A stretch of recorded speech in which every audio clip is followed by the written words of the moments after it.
Добрый день! Я рад приветствовать вас на курсе, посвященном учению Нагарджуны. У нас третье занятие, и мы приступаем к разбору глав. Мы рассмотрим 6 из 27 глав на этом четвертом по счету курсе по Нагарджуне. Мы начнем с главы 18. Как я уже сказал, мы разберем 6 глав. 18, 19, 20, 21, 22, 23. Обратите особое внимание на главу 18. Я приведу название этих 6 глав, просто чтобы разжечь у вас аппетит. И затем мы углубимся в них. Кстати, надеюсь, что по мере того, как я буду называть заголовки этих 6 глав, вы уже начнете пытаться ответить на вопрос, как они связаны. И если вы такие же, как и я, то, услышав 6 этих названий, вы скажете: «Не понимаю, как одно вытекает из другого?» Но это уже не моя проблема. Это ваша проблема. Итак, поехали. Глава 18 называется «Исследование человека и вещей». Исследование человека и вещей. Большинство из вас знакомы с классическим делением пустоты на пустоту Майкла и пустоту вещей. Или в некоторых случаях можно сказать «пустота меня» и «пустота моего», то есть всего, что меня окружает, и остальных частей меня. Так что можно сказать, что мы будем изучать пустоту человека, и иногда можно сказать всех вещей во Вселенной. Иногда говорят конкретно о частях Майкла. И некоторые искушенные комментаторы заявляют, что Вселенная — это одна из частей Майкла, поскольку Майкл воспринимает Вселенную. Так что на самом деле Вселенная становится попросту еще одной частью Майкла. И я хочу отметить, что глава, с которой мы начнем, глава 18, очень и очень популярная. Как я уже говорил ранее, глава 18 и глава 24, которую мы рассмотрим на следующем курсе по учению Нагарджуны, глава 18 чрезвычайно популярна. Вы уже слышали это от меня. Вы слышали, что многие учителя говорят о пустоте «я» и пустоте частей «я», и это очень важный вид пустоты. Почему? Потому что это первое звено. Неправильное понимание своего «я» и неправильное понимание частей своего «я». Первое звено колеса жизни. Оно называется... Какое у него техническое название? Странное такое название. Джикцхоклатава. Восприятие непостоянного собрания. И это особая разновидность неправильного понимания мира, которая служит причиной всех наших личностных страданий. Это следует запомнить. Да, кстати, мне помогали переводчики Mixed Nuts, в частности, WordSmith и Nick Lashow. Я попросил проверить все 27 глав и сказать мне, какие из глав чаще всего цитировались за последние 1000 лет в комментариях великих тибетских писателей. И они подтвердили, что глава 18 очень и очень популярна. И лишь 24 глава может с нею потягаться. В 24 главе рассматриваются 4 высших истины. 4 истины Арьи. На самом деле она называется самой популярной главой из всех. Мы подойдем к ней на следующем курсе. Но в этот раз мы начнем с главы 18, которая сама по себе, вполне вероятно, является самой значимой главой во всей книге. Так что приготовьтесь, будьте готовы поразмышлять над 18 главой. Глава 19 — Исследование времени. Прошлое, настоящее и будущее. Как это вытекает из пустоты моего «я» и моей Вселенной? Это Эйнштейновский вопрос. Так что вам всем следует подумать над этим. От исследования пустоты Майкла и мира Майкла, Вселенной Майкла, мы перейдем непосредственно к исследованию природы самого времени. И мы включили многие идеи из 19 главы в презентацию DCI об управлении собственным временем. Поскольку существуют способы повлиять на время, существуют способы растяжения времени. Если вы хотите успевать больше, я рекомендую вам пройти этот курс. Курс DCI по тайм-менеджменту. Кажется, это 11-я ступень. Итак, глава 20. Очень интересная глава. Мой учитель возразил бы, что, разве остальные главы не интересны? Интересны, конечно, но эта глава действительно великолепна. Она называется «Исследование того, как причины и условия соединяются, как они сходятся в одной точке». Существует одно выражение. Как же это? Абсолютное слияние. Полное слияние причин и условий. Что значит идеальное соединение причин и условий? И что подразумевает идеальное соединение причин и условий? Не должно ли это немедленно привести к результату? Если есть все необходимые причины и условия, семя цветка, удобрение, тепло, вода, время, садовник, то не должен ли этот полный набор причин и условий незамедлительно привести к результату? И где же здесь пустота? Это глава 20. Глава 21. Все, о чем мы говорили до сих пор в первых 20 главах, это как все происходит. Так не будет ли естественным поговорить о том, как все умирает, как все умирает, как все уходит? Ну вот, я только что подсказал вам, как все это взаимосвязано. Но теперь дело за вами. Вы должны исследовать это. Как вещи возникают, а затем исчезают. Глава 21. Глава 22. Как она сюда попала? Исследование Будд. Ух ты, вы вообще не говорили о Буддах в этой книге. И вдруг после темы изучения времени и так далее, вы внезапно переключились, господин Нагарджуна. Вы перескочили на пустоту Будд.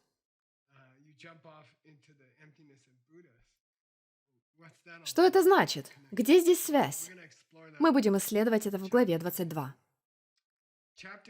В главе 23 очень интересно объясняется, как это вытекает из предыдущей главы. Поскольку глава 23 посвящена изучению ошибки, которую мы допускаем в жизни, ошибок, которые мы совершаем. Глава 23 в значительной степени посвящена заблуждениям, особенно относительно восприятия вещей, непонимания пустоты вещей. Итак, вам предстоит найти связь. Я еще раз назову вам все 6 глав. 18 глава — это люди и вещи, пустота Майкла и его вселенной.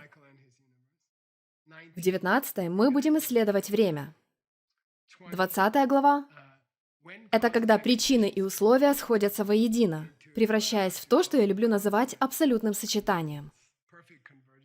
Идеальное сочетание причин и условий. Как нам заглянуть в пустоту этого? Как за всем этим может не стоять изначально присущая этому сила, если все причины и условия соединились? Как это может не обладать какой-то внутренней силой? Ведь всегда что-то появляется в результате этого. Глава 22. Мы будем исследовать тех, кто так ушел. Татхагата. Прошу прощения. 21 глава о том, как вещи возникают, а затем исчезают. 22 глава о тех, кто так ушел. И затем 23 — это исследование ошибки. Как в случае с нумерацией глав. Хорошо. На каждом занятии, начиная с сегодняшнего дня, с этого занятия, я буду объяснять вам 3 важных слова на санскрите. Говорят, что все Будды говорят на санскрите после того, как становятся просветленными, и что слоги в санскритском языке оказывают глубокое, почти необъяснимое воздействие на наши чакры, ум и тело. Каким-то образом санскрит оказывает мгновенное влияние на наше тело и ум. Поэтому я подумал, что было бы неплохо обсудить важные слова из каждой главы, которую мы проходим. И если вы собираетесь читать на санскрите, нам очень повезло, что текст книги «Мудрость» на санскрите все еще существует. Мы все еще можем читать его на санскрите. Это прекрасная возможность для заучивания санскритских слов, в особенности 2 первых строф. Это замечательная возможность, если вы хотите изучать санскрит, изучать его в том варианте, в каком им пользовался Нагарджуна, который, пожалуй, является одним из величайших авторов на санскрите. Итак, мы будем изучать, исследовать 3 санскритских слова на каждом занятии, и это будут слова, значимые для этой главы. Вот первое из них на сегодня. Я хочу поговорить о слове «атман». Произнесите «атман». «Атман». Да, «атман» по-тибетски «дак», что означает «я» или «собственная природа». Вы наверняка слышали имя Махатма Ганди. Махатма означает «великое существо», «великое я», то есть сам Ганди. Махандас Ка Ганди. Итак, слово «атман» значит «я» или «собственная природа». Мне нравятся составные части этого слова. Думаю, это очень круто. Буква «а», начальная долгая «а», раньше была краткой «а», а иногда краткая «а» становится долгой «а» в начале санскритского слова. Так что раньше это было слово «атман». И эта начальная буква «а» в санскритских словах называется альфа-привативум на греческом. Она сохранилась в греческом языке. Она означает отрицание. Когда буква «а» стоит в начале санскритского слова, она может означать «не». И это сохранилось в английском языке в таких словах, как аполитичный, атеист, апатичный, что означает безразличный. И там есть начальная буква «а», которая означает «не». Санскритский корень «там», «тм» или «там» означает «быть отделенным». Итак, «атман» — слово для обозначения «я» и для обозначения атома означает неразделимое, целостная, отдельная единая душа. Душа или собственная природа вещи. Атом — это неделимая частица, не подлежащая расщеплению. Как только вы расщепляете атом на более мелкие частицы, он теряет свою элементарную идентичность и больше не обладает уникальными характеристиками, которых нет у других атомов. Итак, атом означает неделимый. Атман означает душа. И когда вы употребляете слово «атман» в предложении, буква «н» исчезает. Когда вы используете его в смысле «душа», тогда это «атма». Другим подобным примером является слово «ягин», что означает «практикующий йогу». Когда же вы используете его в предложении, как оно звучит?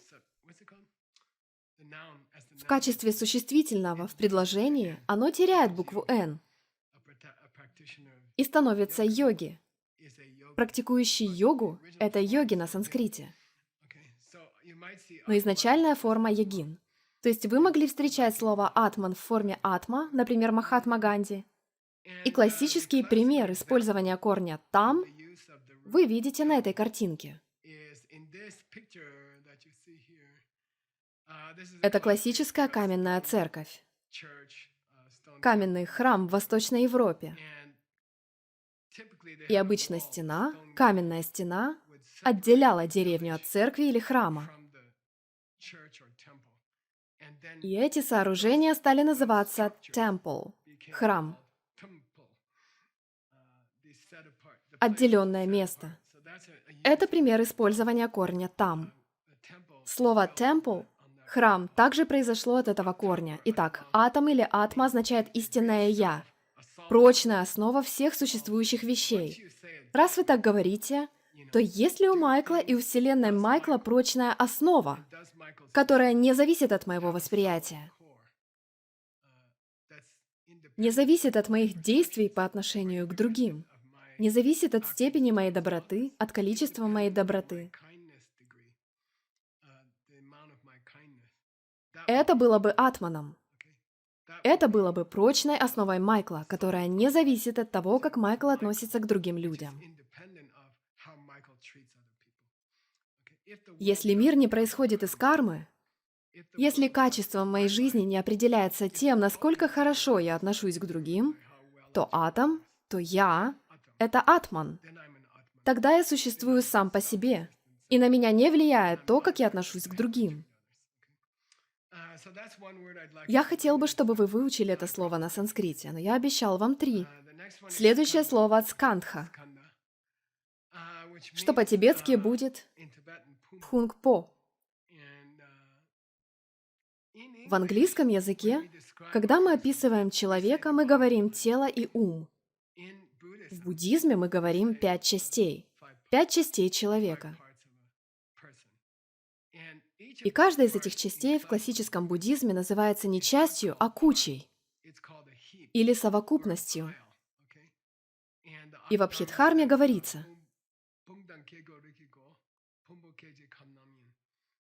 причина, по которой мы называем... Почему бы нам просто не сказать тело и ум? Почему мы говорим о 5 кучах человека? Дело в том, что каждая часть человека, а согласно западной терминологии ум и тело также имеет множество компонентов, поэтому мы не говорим тело и ум. Мы говорим совокупность нескольких групп компонентов. Откуда взялось слово скандха? Если проследить санскрит до более древних корней, которые называются индоевропейскими, то там есть корень «скент». И это корень в английских словах «scatter» — рассыпать и «shatter» — расколоть. Теперь вы можете себе представить разбросанные листья. То есть каждая часть моего тела, простите, все мое тело и весь мой ум состоят из множества более мелких частей и еще более мелких компонентов. В этом смысле и мое тело, и мой ум — это кучи. В классическом буддизме мы не говорим тело и ум. Мы говорим 5 компонентов тела и ума. Ум состоит из 4 компонентов, а тело из 1 компонента.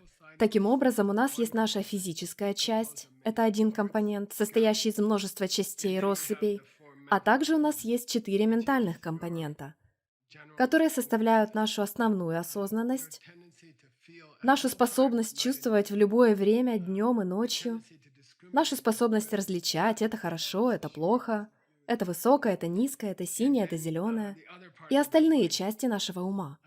Обычно это около 50 других частей или компонентов нашего ума. В буддизме они подразделяются на 5 скандх, или 5 совокупностей, или 5 куч элементов, из которых мы состоим. Это важная часть 18 главы, в которой рассматривается пустота человека и его частей, поскольку это наиболее типичное разделение человека на части. Выделяют 5 частей. На Западе мы говорим тело и ум. Когда я говорю 5 куч, 5 скандх, 5 частей человека, я хочу, чтобы вы понимали, что это тело и ум. Это идеальный перевод на западное мышление – тело и ум. Есть ли у вашего тела сердцевина? Есть ли у вашего ума сердцевина? Тело и ум, вместе взятые, например, Тима, имеют ядро, неизменяющееся ядро, атман. Я обещал вам 3 слова, но сегодня у меня только 2. Прошу прощения. Сейчас я вернусь к началу главы. Автор говорит, когда вы говорите о... Когда вы начинаете исследовать пустоту, а это именно то, что он делает в 18 главе, теперь он начинает наше путешествие непосредственно в саму пустоту. Он говорит, давайте выполним 5 шагов. Давайте это сделаем в 5 шагов. Обычно я не читаю вам комментарий, иначе это заняло бы несколько лет. Но когда я вижу в комментарии часть, которая особенно привлекательна или интересна, это поможет вам понять пустоту. Я делаю паузу и зачитываю вам прямо из комментария. Именно это я сделаю сейчас. Тангполанга. Как вы проникаетесь идеей о том, что вещи не являются самими собой? Как вы впервые приходите к этому? Как вы впервые проникаетесь идеей, что вещи не являются собой? И он отвечает, 5 шагов. Если вы хотите понять, как вещи не являются самими собой, давайте посмотрим на это с 5 разных точек зрения. Вот первая из них. Я хочу описать, как мы впервые приходим к идее пустоты. Здесь он называет это таковостью, или татва, что то же самое. Я хочу объяснить вам, как вы входите в таковость. Это был первый шаг, теперь второй. Я знаю, что Будда говорил о частях человека. Я знаю, что Будда говорил о кажущихся постоянными способностях человека. Но послушайте, я не противоречу тому, что он говорил о людях при первом повороте колеса. Я это не опровергаю. То, что мы имеем в виду, когда мы говорим, что Майкл и части Майкла не исходят от Майкла и частей Майкла, то, что мы подразумеваем под этим, понятно, если мы можем продемонстрировать, что мы не противоречим тому, что сказал Будда, когда он только начал давать учение. Он много говорил о вещах, как будто они плотные, и как будто у них есть своя собственная сущность, как будто у них есть собственная природа. И в принципе, мы просто собираемся показать, что в начале своей преподавательской карьеры Будда говорил о вещах, как о реальных в какой-то степени вещах, поскольку он подготавливал нас к тому, чтобы рассказать нам, почему они нереальны. Он просто подготавливал. Мы разберем эти кажущиеся противоречия между поздними учениями о пустоте и ранними учениями о частях человека, в которых они кажутся такими реальными. Вот третья тема, если вы действительно хотите разобраться в пустоте. Каковы этапы ознакомления ученика с этими глубокими идеями? Вы не можете просто сесть и сказать: «Слушай, ты — это пустота, ты происходишь из пустоты». У вас должна быть стратегия. Как грамотно и эффективно познакомить другого человека с пустотой? Если вы пытались говорить о пустоте с членами своей семьи, например, то наверняка столкнулись с этой проблемой. Есть искусные способы начать разговор о смысле пустоты, например, на кухне. И есть ситуации, когда не стоит начинать разговор о пустоте. Это только собьет человека с толку. Итак, третий шаг – каковы искусные методы и стратегии знакомства людей с пустотой. Мне нравится следующий раздел.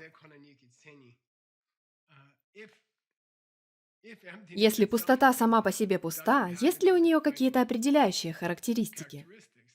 Есть ли у нее какие-то особенности, присущие только лишь пустоте?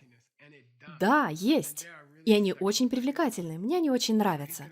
Итак, он собирается говорить об определяющих характеристиках, особенностях самой пустоты. Мы склонны думать, что если пустота означает ничто, то у нее не должно быть особых характеристик или типичных черт. Но все совсем наоборот. Пустота имеет множество свойств или характеристик, присущих ей. И объяснение Нагарджуной этих характеристик действительно интригующее, очень интригующее. Итак, пятый шаг.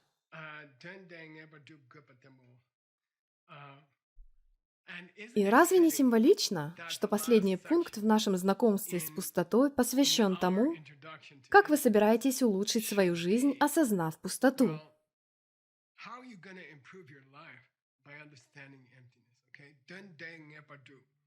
Как вы будете применять это понятие пустоты на практике в своей жизни, чтобы ваша жизнь стала более успешной и осмысленной? Разве это не замечательная последняя категория, которую мы будем обсуждать? Вы усвоили эту глубокую идею, эту важную теорию о пустоте. Но как это улучшит вашу жизнь и жизнь других людей? Итак, продолжим. Сейчас мы приступаем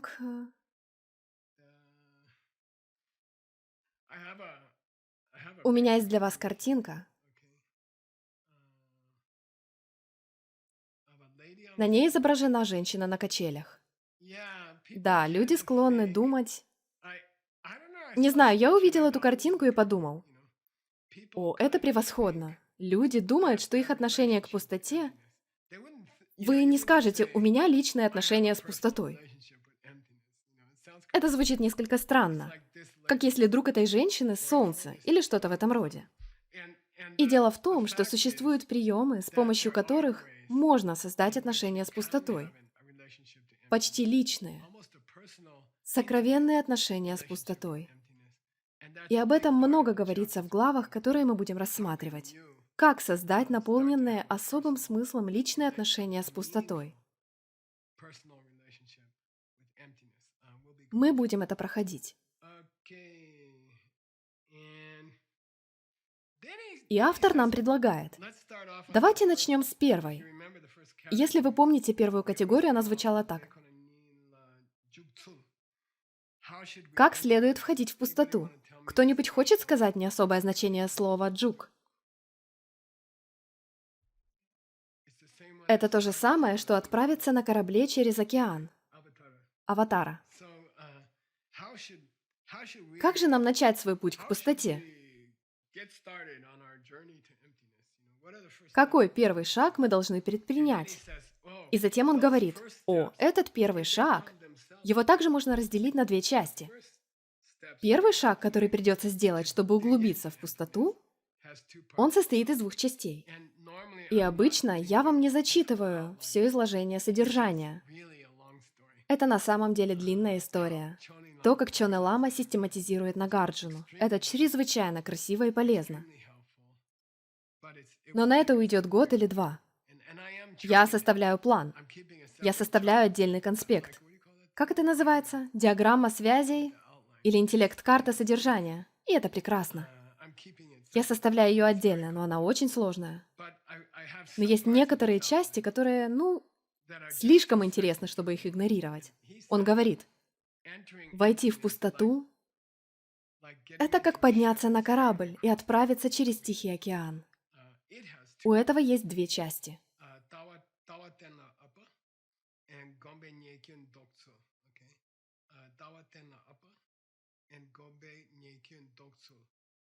Изучение пустоты обязательно происходит в два этапа. Индивидуальное исследование пустоты должно включать в себя два отдельных этапа. Первый этап. Вам придется потрудиться, чтобы изучить писания, в которых говорится о пустоте. Означает, что вы должны упорно работать. Это то, что мы делаем сейчас. Это преодоление пути, прокладывание своего пути через учение о пустоте. Вы должны как бы подчиниться и сдаться. Это будет долгое путешествие через густой лес. Много колючих деревьев и болотистых мест.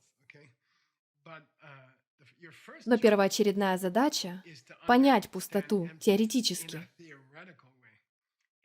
А это влечет за собой второй шаг, который заключается в том, чтобы применить это в практической жизни. Применить в своей жизни. Использовать это, чтобы стать более успешным.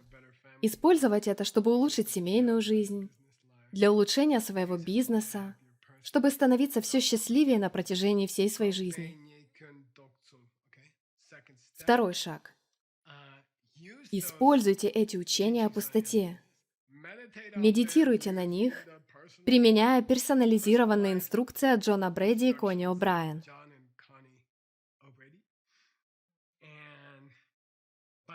И действуя так, Ндок все свои кён. Тим, кён мин док. Кён док. Да. Вы остановите все проблемы в своей жизни. Кён означает проблемы в вашей жизни. Ньепа тоже означает проблемы в вашей жизни. Ньекён значит непреодолимая проблема. Ндок цхю переводится, если вы медитируете на пустоту, если вы привыкли к пустоте, вы можете очистить от всякого хлама свою жизнь. Знаете, что еще? Если вы одну за другой очистите те части своей жизни, которые не очень приятны или не очень благополучны, или не очень успешны, то в конце вас ждет уникальный опыт. Все, с чем вы остаетесь, это успех. Все, с чем вы остаетесь, это огромное счастье, огромное удовлетворение, прекрасная жизнь. Если вы беретесь за что-то по-настоящему, это вроде уборки в доме, верно? Как сейчас, например, я забыл уже, почему я пытаюсь навести порядок в доме. И я убираю комнату за комнатой. В основном это всякие безделушки, преимущественно глупые мелочи, которые есть в моем доме. Я ими не пользуюсь, я не думаю о них. Я даже не смотрю на них. И если вы терпеливы, методичны, и вы вещь за вещью перебираете хлам в своем доме и безжалостно избавляетесь от него, не идя даже на компромисс, не говоря, «Ну, может, Розе это бы понравилось», просто выбрасывайте. Потому что у нее тоже ограниченное пространство в доме. Если вы очистите одну за другой сложные части своей жизни, то в результате у вас останется чистое счастье. Вот все, с чем вы останетесь. Итак, вот 2 шага, уже представленные нам в изучении пустоты. Первый. Пройти через теорию, проработать книгу, проработать идеи. И второй шаг. Применить их на практике. Медитируйте на них и используйте их для уборки дома под названием «Ваша жизнь». Выбрасывайте одну за другой вещи, которые не так важны или не очень приятны. И в результате вы получите элегантный, красивый дом, как дом Джона Брэди. Я покажу вам фотографию мальчика на 2 ступеньках. Я попытался найти фотографию с 2 ступеньками, и я увидел вот эту. На ней больше 2 ступенек, но 2 из них основные ступеньки. И я надеюсь, что эта фотография напомнит вам, что ступенька у основания под его кроссовками — это то, что вы делаете сейчас. Усердно работаете над пониманием теории, лежащей в основе пустоты. А вторая ступенька, на которой он сидит, это использование теории в реальной жизни, чтобы очистить ее от испорченных частей. И тогда останется только красота и изящество в вашей жизни. Отлично, идем дальше. О, здесь оказывается еще одно подразделение.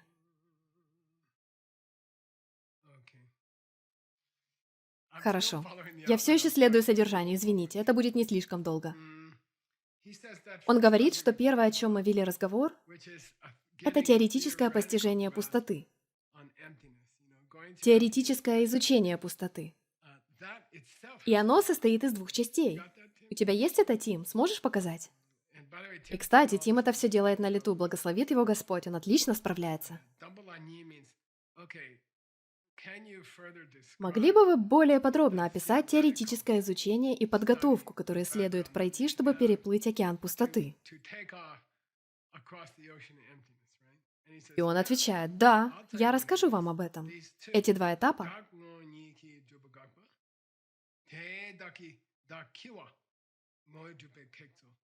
Скажите «дак».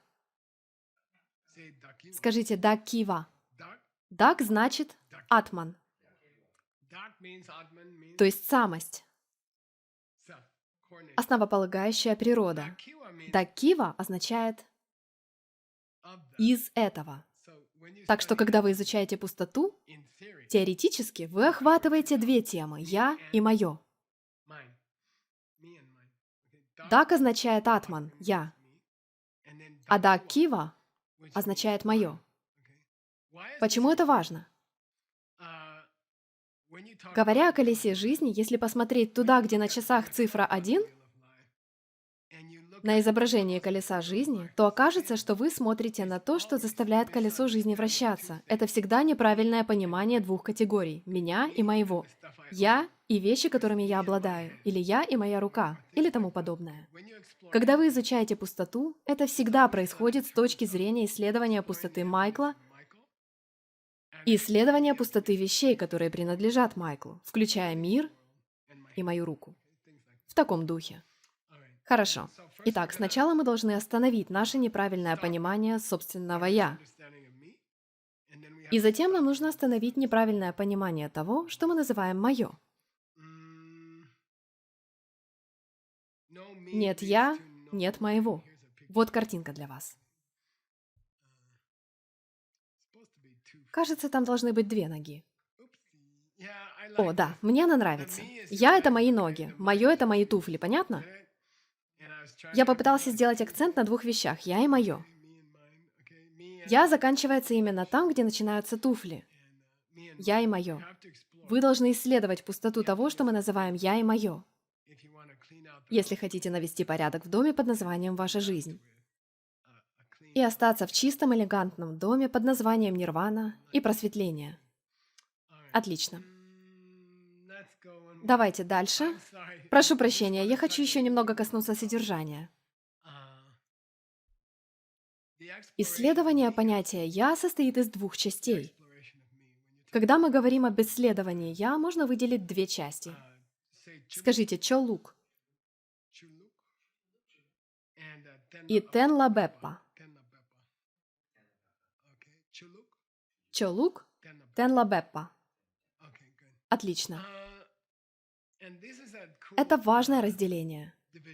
«Чо лук» означает, как исследовать то, что мы называем «я» и «моё», и особенно «я». Как вы исследуете Майкла? Давайте приступим к исследованию Майкла.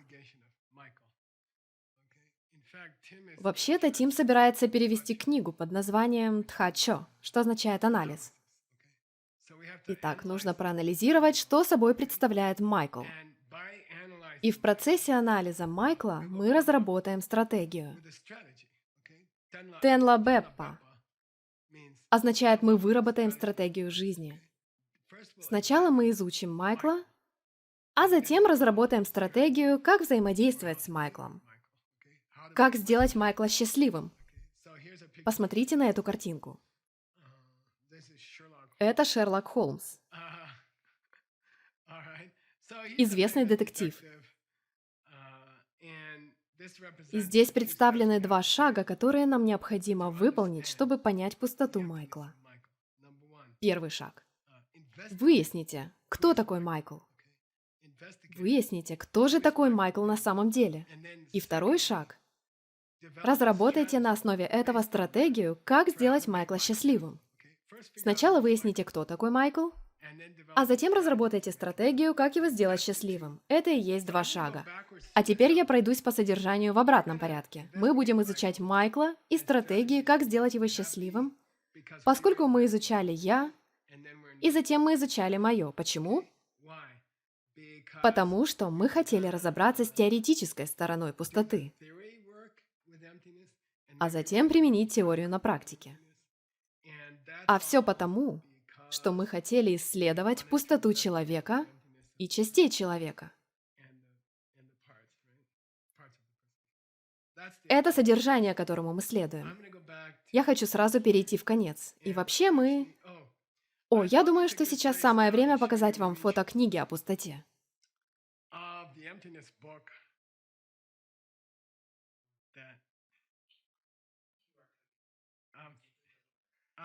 Нет, мы покажем ее завтра. Мы это сделаем завтра. Я дам вам QR-код и расскажу, как получить книгу, о которой вам расскажут Джон и Кони. Я объясню вам это завтра. Хорошо, поехали дальше. У нас еще осталось немного времени. В этих учениях существует традиция. Сколько у меня еще есть времени? 5 минут? Так вот, существует традиция окунать ногу в холодную воду.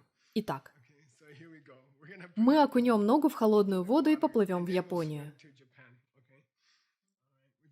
Мы только слегка окунем ногу в воду и разберем первые две строки. Это даже не весь первый стих. Он приводит только половину первого стиха, потому что не хочет вас утопить. И вот первый стих.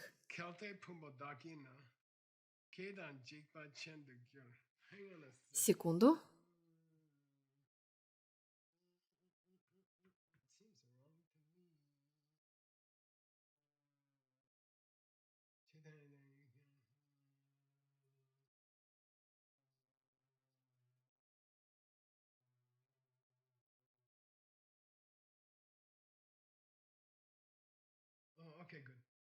Да, в этом есть логика.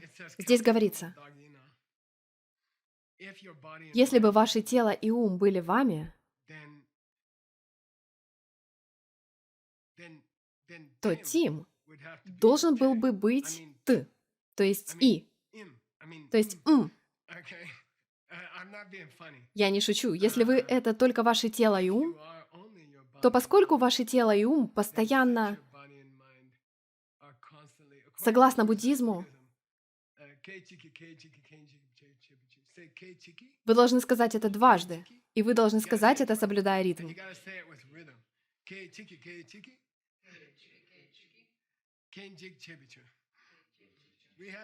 У нас недавно это было. Да, спасибо. Тим входит в существование, появляется и исчезает. Миллисекунда за миллисекундой. В буддизме мы не рассматриваем Тима как непрерывный поток. Мы не рассматриваем тело Тима и ум Тима как непрерывный поток. Они скорее рассматриваются как миллисекунды событий или миллисекунды восприятия, которые следуют друг за другом, как... Они начинаются и прекращаются практически в один и тот же момент в потоке мгновений. Тело Тима меняется от мгновения к мгновению. И вы все это знаете.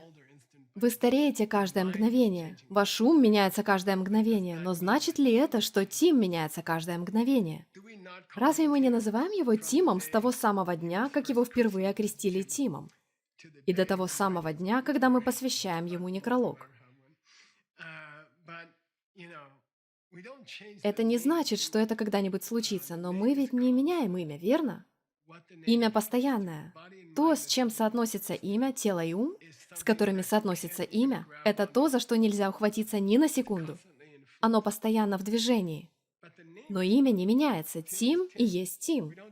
Мы не меняем его имя с каждым изменением его тела, иначе это были бы миллионы имен. И каким-то образом мы склоняемся к мысли, и это одно из проявлений пустоты.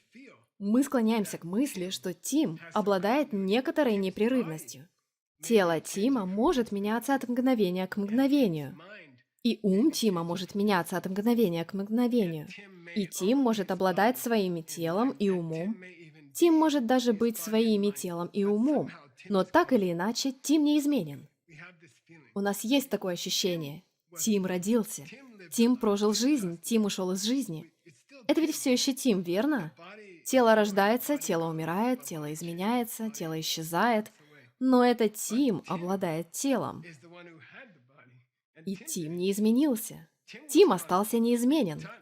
Тим не стал Майклом, и Майк не стал Розой за 3 минуты изменения тела и ума Тима. Это все еще Тим, верно? Автор говорит, если тело и ум существуют сами по себе, если тело и ум существуют со своей собственной стороны, то Тим должен менять имена каждую тысячную долю секунды. Тим тогда должен меняться соответственно. Если Тим — это комбинация тела и ума Тима, и если он самосуществующий, если он происходит со своей собственной стороны, то поскольку тело и ум разрушаются, просто распадаются от миллисекунды к миллисекунде, то Тим, как идея, и Тим, как концепция, должен меняться мгновение за мгновением, а он не меняется. Это свидетельство того, что связь Тима со своим телом не происходит со своей собственной стороны.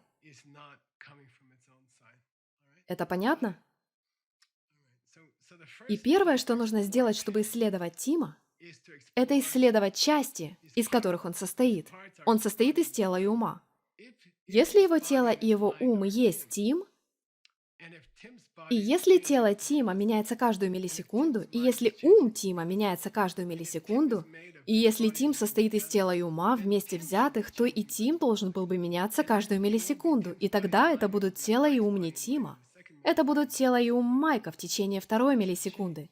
И тело и ум Розы в течение 3 миллисекунды. Он должен был бы измениться. Если бы взаимоотношения Тима и его частей были самосуществующими, если бы они происходили со своей собственной стороны, а не от нас, в данном случае не от Тима, то Тим существовал бы не более 1 миллисекунды, и фактически его нельзя было бы распознать, поскольку у этой миллисекунды не было бы ни начальной, ни конечной точки отсчета. Ладно, на этом я вас оставлю. Но оставлю я вас с темой для размышления.